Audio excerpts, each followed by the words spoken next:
우리들이 중고등학교 학창 시절을 떠올리면 반드시 이런 경험은 한 번쯤은 있었을 것입니다. 여학생들에게는 해당이 되지 않습니다. 꼭 남학교 남자들만 있는 반에서 꼭 일어나는 일입니다. 그 학교에는 영어 선생님이 계신데 여 선생님이시고 아주 안경을 세련되게 쓰셨으며 또 영어 발음이 얼마나 좋은지 모릅니다. 그리고 단아하고 심지어 아리따끼 해서 모든 남학생들의 로망입니다. 영어 시간만 기다리는 거예요. 다른 화학 시간, 물리 시간 기다리지 않습니다. 영어 시간만 되기를 기다립니다. 그리고 많은 노총각 선생님들이 또 꿀이 뚝뚝 떨어지죠. 그런데 곧 사달이 나고 맙니다. 영어 수업 시간에 그냥 선생님이 하라는 대로 잘 듣고 따라가면 되는데 꼭 뒤에서 영어에 관심 없는 아이들이 막 떠듭니다. 집중하지 못해. 다른 선생님들 같으면 야 너희들 뭐야 이리 나와봐 그러면 이렇게 혼내주면 되는데 또 영어 선생님도 그렇게 하지 못해요. 그러면서 얘들아 왜 이렇게 떠드니 수업에 집중해야지 라고 하면 저 뒤에 있던 아이가 갑자기 이씨 욕 비슷한 걸 해요. 그러면 다른 남자 선생님 같았으면 난리가 났죠. 근데 그 영어 선생님은 갑자기 수업을 멈추고 큰 눈망울에서 저는 또 앞에 앉았을 거 아니에요. 이렇게 보니까 눈물을 뚝뚝 흘리면서 갑자기 수업하다가 나가버려요. 아직도 한 20분 정도 남았는데 그냥 나가버리는 거예요. 그리고 아무 일도 없으면 좋은데 벌써 그 소문이 학교 전체에 교무실에 퍼지게 되고 우리 반은 그 남학생 반은 수업이 끝난 후에 운동장에 집합입니다. 여기가 군대인지 학교인지 연병장인지 운동장인지 벌을 받고 있는 건지 유격훈련을 하고 있는 건지 막 어깨동무를 하면서 오리걸음을 하면서 얼마나 시달리고 힘들었는지 모릅니다. 그때 마음속에 원망이 들죠. 이야, 내가 왜 나는 잘못이 없는데 왜 이런 고생을 하고 있을까? 누구를 원망할까요? 영어 선생님이요? 아닙니다. 우리들의 로망이었기 때문에 원망할 수 없죠. 네. 체육 선생님이요? 못합니다. 무서워서 못합니다. 그럼 누구를 원망할까요? 바로 그 수업 시간에 집중하지 못했던 그 친구를 원망합니다. 왜 저 녀석하고 같은 반이 돼서 나는 수업 시간에 그렇게 집중했는데 왜 이렇게 함께 고생을 할까? 벌을 받을까? 하면서 그때 마음속에 깨닫는 것이 있습니다. 절대로 여자를 울려서는 안 되겠다. 그리고 한 가지는 연대 책임이라는 것이 참 무섭구나 이런 생각을 합니다. 우리가 학교를 졸업하고 장성한 이후에도 연대적인 책임에 대해서 참 많은 아픔과 트라우마들이 있습니다. 제가 아는 어떤 분은 삶의 신조가 절대로 보증 서지 말자. 그게 삶의 신조예요. 심지어 동생들이, 형제들이 어려움 가운데 은행에서 대출을 받아서 그 문제를 해결해야 되는데 형님 한 번만 보증 서주세요. No, 절대로 서지 않습니다. 심지어 자녀들이 보증을 서라고 서달라고 해도 그분은 no, 절대로 서주지 않습니다. 아마도 보증 서다가 큰 낭패를 본 트라우마가 있었는지 절대로 보증 서지 않습니다. 우리는 이렇게 저렇게 인생을 살아오면서 자신이 잘못하지 않았는데 다른 사람의 잘못으로 인하여 연대적인 책임을 물을 때가 종종 있습니다. 자, 오늘 본문 말씀 5장 12절 말씀 같이 한번 읽어보겠습니다. 시작. 그러므로 한 사람으로 말미암아 죄가 세상에 들어오고 죄로 말미암아 사망이 들어왔나니 이와 같이 모든 사람이 죄를 지었으므로 사망이 모든 사람에게 이르렀느니라. 여기서 한 사람이 누굽니까? 바로 아담입니다. 하나님께서 아담을 창조하셨고 또한 에덴 동산에 머물게 하셨고 하나님께서 하나님의 형상을 따라 아담을 만드셔서 그에게 에덴을 다스리게 하셨고 생육하고 번성하여 땅에 많아요. 다른 동물들은 그냥 말씀으로 존재케 하셨어요. 그런데 사람만, 유독 아담만 흙으로 빚으시고 그 코에 생기를 불어넣어 주시고 하나님의 형상을 따라서 거룩성을 입혀 주었습니다. 얼마나 큰 축복입니까? 자녀됨의 권세와 또 왕권, sonship과 kingship의 그러한 축복을 그에게 주었습니다. 심지어 아담이 에덴 동산에서 무슨 일을 했을까라고 봤더니 2장 19절에 보면 아담이 모든 에덴 동산의 동물과 식물에게 이름을 부르면 그 이름이 곧 그 생물의 이름이 됩니다. 아담이 언어학자였습니까? 뭐 장명의 달인입니까? 이름을 짓는 게요 쉽지가 않습니다. 얼마 전에 여러분 인도네시아 가나안 교회가 작년에 성전 건축을 했지 않습니까? 이제는 그 1층에다가 영어 유치원을 시작해서 많은 그 인도네시아는요 90% 이상이 무슬림이에요. 그러니까 이슬람입니다. 그 아이들을 예수를 믿지 않지만 영어 유치원을 잘 운영해서 무슬림 아이들이 그곳에 와서 하나님의 사랑을 간접적으로 경험하기 위해서 이제 영어 유치원을 시작하려고 합니다. 그래서 좀 좋은 한글 이름을 지어야 되는데 저한테 전화가 왔어요. 신 목사님 이름 좀 하나 지어주세요. 제가 그래서 일주일 동안 사전을 펼쳐놓고 야 어떤 우리말 좋은 이름이 있을까 하고 일주일 동안 고민했어요. 그래서 한 10가지를 추천해 줬는데 그 중에 한 가지를 의논해서 정하겠다고 했습니다. 이름 짓는 게 얼마나 어려운지 몰라요. 그런데 아담이 그렇게 수많은 동물과 식물과 곤충과 그러한 것에 대하여 이름을 지을 때 곧 그 생물이 그것의 이름이 되니라. 어떻게 그것이 가능했을까요? 당시에 아담은 하나님의 지혜가 충만하여 그의 직관과 하나님의 마음과 일치했던 것입니다. 하나님과 같은 마음을 갖고 있었습니다. 하나님의 온전한 다스림 가운데 그의 삶이 하나님께 영광을 돌리는 자녀됨과 또 왕권, sonship과 kingship이 충만했습니다. 근데 하나님께서 에덴 동산에 있는 모든 것은 아담이 먹을 수 있었는데 선악을 알게 하는 나무의 열매는 먹지 말라 그랬어요. 그 옆에는 생명나무가 있었습니다.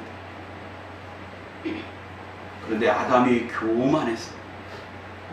선악을 알게 하는 나무의 열매를 먹게 됩니다. 그가 왕의 권세를 누리고 있었지만 진정한 왕이 되시는 하나님을 바라볼 수 있는 그 안전장치를 깨뜨린 거예요. 그 일로 인하여 죄가 어떻게 해요? 세상에 들어왔고 죄로 말미암아 사망이 들어왔습니다. 에덴에서 추방되었습니다. 영원한 그 죄의 유전 가운데 우리가 노출되어서 여전히 죄의 문제를 해결해야 되는 그러한 삶을 살게 되었던 것입니다. 이런 상황 속에서 우리는 원망이 들죠. 이야, 아담이 범죄하지 않았다. 선악과만 먹지 않았다면 우리는 여전히 에덴 동산 가운데 살 수 있었을 텐데 그에게 연대적인 책임을 묻게 됩니다. 그런 말이 있잖아요. 속담에 잘 되면 누구 탓? 제 탓이고 못 되면 누구 탓? 조상 탓이죠. 아담 때문. 그런데 가만히 생각해 보면 이거는 하나는 알고 둘은 모르는 처사입니다. 왜 그러냐? 그래도 아담의 범죄함으로 죄가 들어왔고 사망이 들어왔지만 우리가 아담이 있었기 때문에 우리는 여전히 하나님의 형상을 따라 만든 인간으로서 이 땅에 존재할 수가 있는 것입니다. 안 그렇으면 개가 될지 고양이가 될지 저 땅속에 있는 지렁이가 될지 누가 알았겠습니까? 그래도 우리는 인간이기에 아담의 후손으로 왔기에 우리는 하나님의 형상대로 창조되어졌고 우리 가운데 sonship과 kingship을 회복할 수 있는 그러한 기회가 있다는 사실입니다. 우리들은 자연스럽게 아담의 범죄에 집중하게 됩니다. 아담의 자손으로 원죄를 갖고 태어남에 불평하게 되는 것도 사실입니다. 그 일로 인하여 죄가 세상에 들어오고 죄가 왕노릇하여 죄의 권세 아래 살게 된 것입니다. 그러나 우리는 다른 면을 볼 수 있어야 됩니다. 그것은 인간으로 태어남에 대한 감사, 하나님의 형상을 따라 창조됨의 감사, 하나님의 언약 가운데 오늘 우리가 서 있음에 감사, 하나님의 자녀의 권세, 왕권을 다시 회복할 수 있는 반전의 스토리를 이 사순절 시작하는 저 여러분 되시기를 주님의 이름으로 축원드립니다. 15절 말씀 한번 같이 한번 읽어보겠습니다. 시작.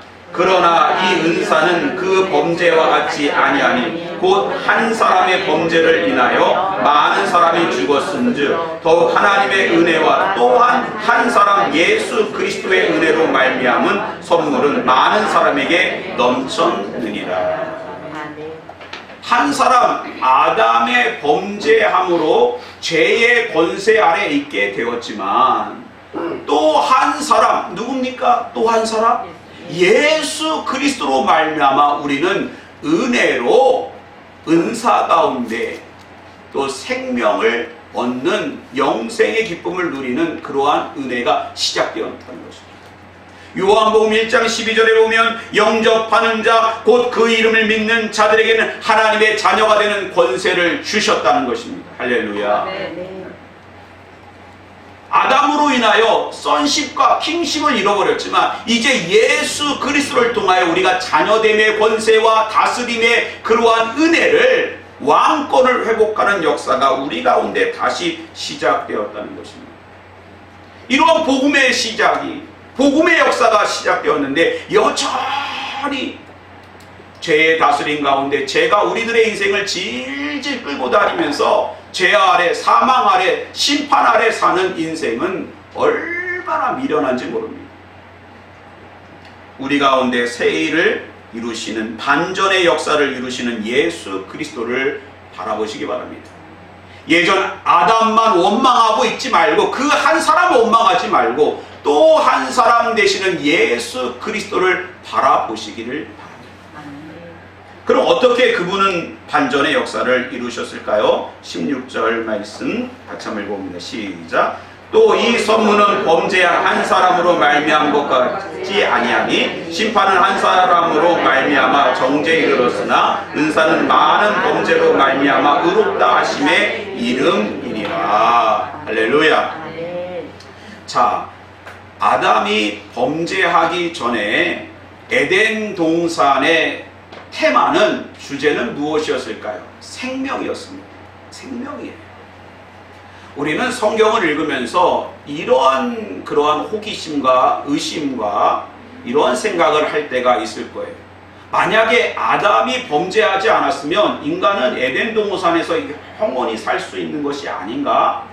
이런 생각을 하게 됩니다.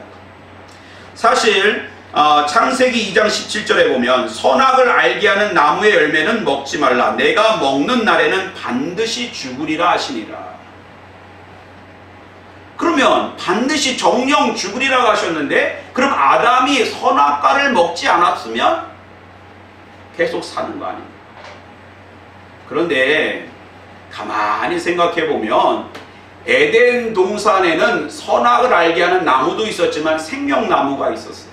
그러니까 생명이 충만했습니다. 그렇기 때문에 그곳에서는 죽음과 사망과 어두움과 심판과 죄의 권세라고 하는 이야기는 전혀 없었던 거예요. 그러므로 우리는 에덴 동산에서 추방되어서 세상으로 그렇게 추방된 그 순간부터 이 땅의 삶의 주제는 죽음이었지만 에덴 동산의 삶의 주제는 생명이었던 것입니다. 그러므로 삶과 죽음의 의미가 없는 거예요. 아픔과 고통과 질병과 슬픔이 없는 거예요. 마치 에덴 동산은 하나님 나라 천국이었고 하나님의 말씀이 충만한 곳이었고 그곳은 넘치는 생명의 역사와 하나님의 복이 넘치는 곳이라서 죽음을 생각할 겨를조차 없는 것입니다. 아픔과 고통과 질병과 가난과 미움과 시기와 저주와 원망, 이 땅이 가지고 있는 모든 그러한 삶의 자리에서의 그 어두움의 주제는 하나도 어울리지 않는 거예요. 여러분 보세요. 에녹은 365일 하나님과 동행하다가 죽음을 보지 않고 하나님 나라로 갔습니다. 엘리야 역시도 불병과 불말을 타고 하나님께 갔습니다. 에덴 동산에서는 죽음의 의미가 없는 거예요. 그렇기 때문에 그곳에 몇 년을 살았느냐, 얼마 동안 건강했느냐, 그러한 것이 주제가 되지 못했던 거예요.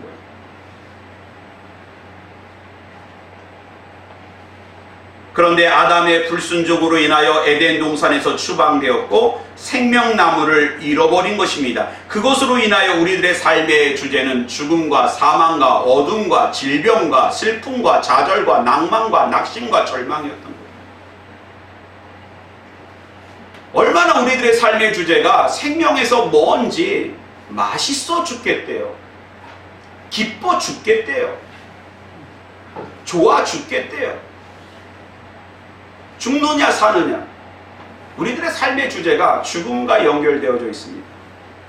그러나 이제 또 한 사람 예수 그리스도께서 우리 가운데 생명나무의 역사를 이루심으로 우리의 삶의 주제는 죽음과 사망과 심판과 어둠이 아니요 빛과 또한 부활과 소망과 영생이 우리의 삶의 주제가 되는 줄 믿으시기 바랍니다. 또 다른 생명나무 되시는 예수 그리스도께서 우리 가운데 오신 것입니다. 예전에 어떤 집사님 가정이 있었습니다. 그 집사님 가정은 교회 안에서 믿음으로 교제하다가 결혼을 했습니다. 그런데 그 가정이 참 보기가 좋은데 하나님께서 불임이라고 하는 주제를 주셨어요. 오랫동안 아이가 없었습니다. 그런데 그렇게 믿음 좋고 아주 그냥 사랑이 충만했던 그 가정에 자녀가 없다 보니까 뭐 자꾸 갈등이 생기고 삐걱대고요. 가정에 여러 가지 위기들이 나오더니 너무너무 힘들어져요. 그 시점에 그 가정을 신방했는데 너무너무 참 그 선남 선녀로서 보기 좋은 그 집사님 가정에 갔더니 막 그냥 암울하고 침울하고 그냥 슬픔이 깃들어져 있는 것 같았어요. 그러던 어느 날 결혼한 지 10년 만에 그렇게 시험관을 통해서 아이를 얻으려고 했는데 그게 되지 않았어요. 하나님께서 자연적으로 그 가정에 아이를 주셨어요. 아이가 태어났어요. 그때 이후에 신방 갔더니요, 막 거기가 에덴 동산이에요. 얼마나 그냥 웃음꽃이 피는지 몰라요. 여러분, 우리의 삶의 주제도 그렇습니다. 생명나무 되시는 예수 그리스도, 또 한 사람 예수가 없다면 우리는 여전히 사망이요, 죽음이요, 어둠입니다. 그러나 이 사순절 기간 또 한 사람 생명나무 되시는 예수 그리스도로 여러분의 삶의 주제가 부활이요, 생명이요, 영생과 기쁨이 넘치는 이 사순절 기간이 되기를 주님의 이름으로 축원드립니다. 아멘. 두 번째로는요, 19절 말씀입니다. 같이 한번 읽어보겠습니다. 시작. 한 사람이 순종하지 아니함으로 많은 사람이 죄인 된 것 같이 한 사람이 순종하심으로 많은 사람이 의인이 되리라. 어떻게 반전의 역사를 우리 주님께서 이루셨을까요? 순종하심으로, 100% 순종하심으로. 여러분, 순종은 100%입니다. 하나님께 순종은 100%예요. 내가 한 70%만 순종하고 30%는 내 뜻대로 해야겠다, 그게 아니에요. 100%입니다. 어떻게 보면 순종이 때로는 손해가 되는 것 같고요, 순종이 어떤 애는 미련해 보이고 우둔해 보일 수 있습니다. 비합리적인 것처럼 보입니다. 그러나 순종할 때에 생명의 역사, 새로운 에덴 동산의 역사가 우리 가운데 창조되어질 줄 믿습니다. 지금은 참 순종함으로 인하여 힘듭니다. 손해보는 것 같아요. 아닌 것 같아요. 그러나 시간이 지나고 나면 아멘, 아멘, 감사가 진정한 하나님 앞에 드리는 감사의 제단이 우리 가운데 풍성히 있게 될 줄 믿습니다. 아멘. 예전에도 말씀드렸지만요, 노아 시대에 한번 생각해 보세요. 죄가 땅에 관영했다. 너무너무 죄가 이 세상에 넘쳤다. 그로 인하여 하나님은 노아에게 방주를 만들라라고 명령하셨어요. 그때가 몇 년 동안 방주를 만들었는지 우리가 추정을 해보면 노아가 자녀를 낳을 때가 500세였고 그 또한 이제 홍수가 시작될 때가 한 600세였기 때문에 한 100년 동안 방주를 만든 거예요.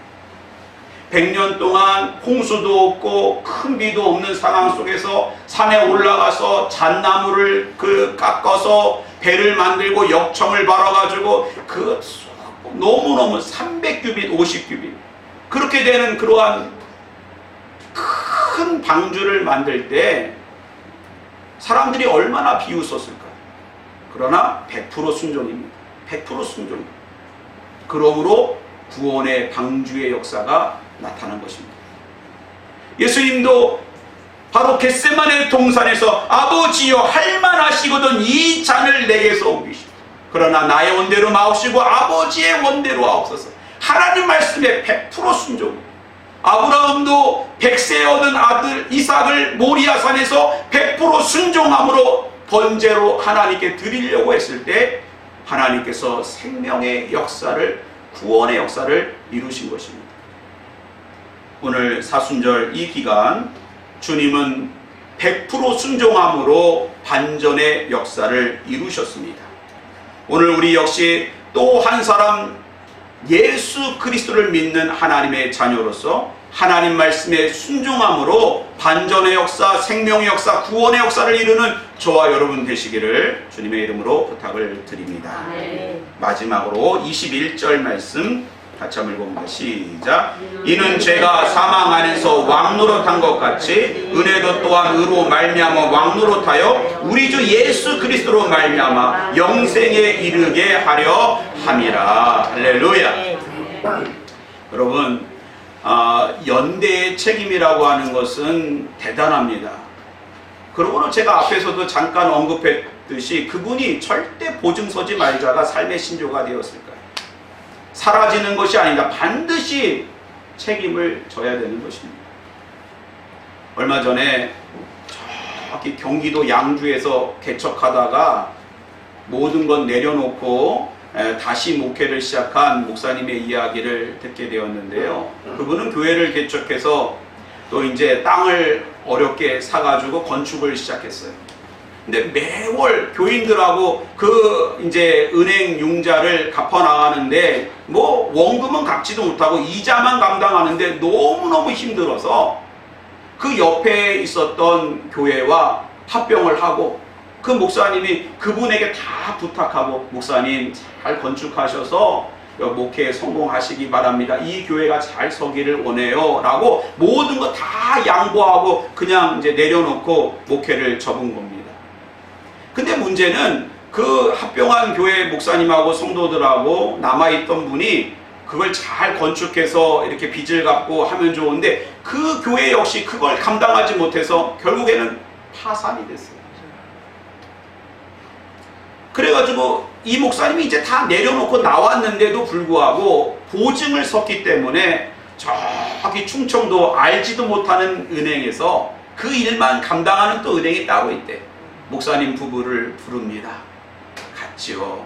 그랬더니 그 직원이 친절하게도 잘 설명을 합니다. 목사님, 그동안에 이자 갚으시냐고 고생하셨죠? 네. 저희도 이미 다 알고 있습니다. 다 알고 있대요. 그러더니 그럼에도 불구하고 목사님 어느 정도의 그 보증을 선 책임은 지셔야 됩니다.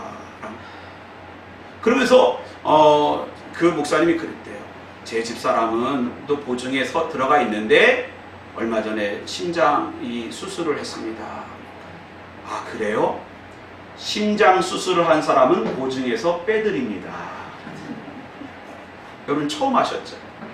보증 서기 싫으면 여기 아프다 그러면 보증 안 씁니다. 그래서 그 목사님이요, 사모님은 보증에서 빠지고 지금도 그 빚을 지금도 갚고 있다는 거예요. 이게 바로 연대 책임이라는 것입니다. 아담의 이러한 죄가 우리 가운데 우리가 사람으로 태어남으로 인하여 연대적인 책임이 있는 것입니다. 그런데 또 한 사람 예수 그리스도로 인하여 우리가 그 모든 죄의 문제가 해결되고 우리는 오늘 하나님의 자녀로 왕의 권세를 우리가 회복됨을 믿으시기 바랍니다. 그건 연대의 책임이 아니라 연합의 은혜예요. 우리가 잘나서 된 것이 아닙니다. 우리가 뭐 많이 배워서 많이 가져서 똑똑해서가 아닙니다. 하나님이 사랑하셔서 바로 하나님의 아들 예수 그리스도와 연합함으로, 나는 죽고 예수로 삶으로, 내가 주 안에 주가 내 안에 연합됨으로, 성령에 연합하게 하심으로, 연대가 아니라 연합으로 우리는 오늘 반전의 역사, 부활의 스토리가 우리 가운데 새롭게 흐르는 줄 믿으시기 바랍니다. 이 사순절 기간 동안 주님과 온전히 연합하여 생명의 역사 가운데 날마다 거하는 우리 모두가 되시기를 주님의 이름으로 축원드립니다. 기도하겠습니다. 하나님 감사합니다. 아담의 범죄함으로 인하여 우리는 죄 아래 있게 되었지만